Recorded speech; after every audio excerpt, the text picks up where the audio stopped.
बहुत पुराने समय की बात है। वृंदावन की एक गोपी प्रतिदिन दूध दही बेचने मथुरा जाती थी। एक दिन ब्रज में एक संत कथा करने आए तो गोपी ने सोचा कि चलो आज संत जी का सत्संग सुनने चलती हूँ। वो गोपी भी उनकी कथा सुनने गई। संत ने कथा में कहा, भगवान के नाम की बड़ी महिमा है। इस नाम का जाप करने से बड़े संकट टल जाते हैं। नाम तो भवसागर से तारने वाला है। यदि भवसागर से पार होना है तो भगवान का नाम कभी मत छोड़ना। कथा समाप्त होने के बाद वो गोपी अगले दिन फिर से दूध बेचने चली गई। उसी बीच रास्ते में यमुना जी थी।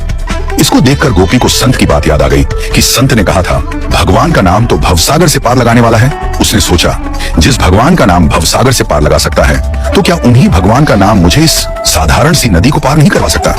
किसी निस्वार्थ भाव के साथ गोपी भगवान का नाम लेकर यमुना जी की ओर आगे बढ़ गई। अब जैसे ही उसने यमुना जी में पैर रखा तो लगा मानो जमीन पर चल रही है, और ऐसे ही वो सारी नदी पार कर गई। दूसरी पार पहुंचकर उसे बहुत ही प्रसन्नता हुई और मन ही मन सोचने लगी कि संत जी ने तो बड़ा अच्छा तरीका बताया पार जाने का। अब रोज रोज नाविक को भी पैसे नहीं देने पड़ेंगे। एक दिन गोपी ने विचार किया कि संत ने मेरा इतना भला किया, मुझे उन्हें खाने पर बुलाना चाहिए। अगले दिन गोपी जब दही बेचने गई तब संत से घर में भोजन करने को कहा। संत तैयार हो गए। अब बीच में फिर यमुना नदी आई। संत नाविक को बुलवाने लगे तो गोपी बोली, बाबा आप नाविक को क्यों बुला रहे हैं, हम ऐसे ही यमुना जी में चलेंगे। संत बोले, गोपी कैसी बात करती हो, यमुना जी को ऐसे ही कैसे पार करेंगे।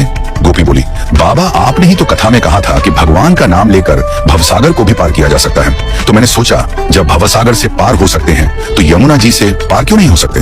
मैं ऐसा ही करने लगी, इसीलिए मुझे अब नाव की जरूरत नहीं पड़ती।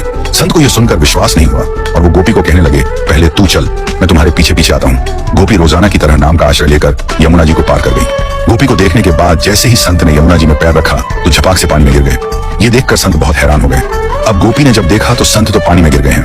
तब गोपी वापस आई और संत का हाथ पकड़कर जब चली तो संत भी गोपी की भांति ही ऐसे चले जैसे जमीन पर चल रहे हों।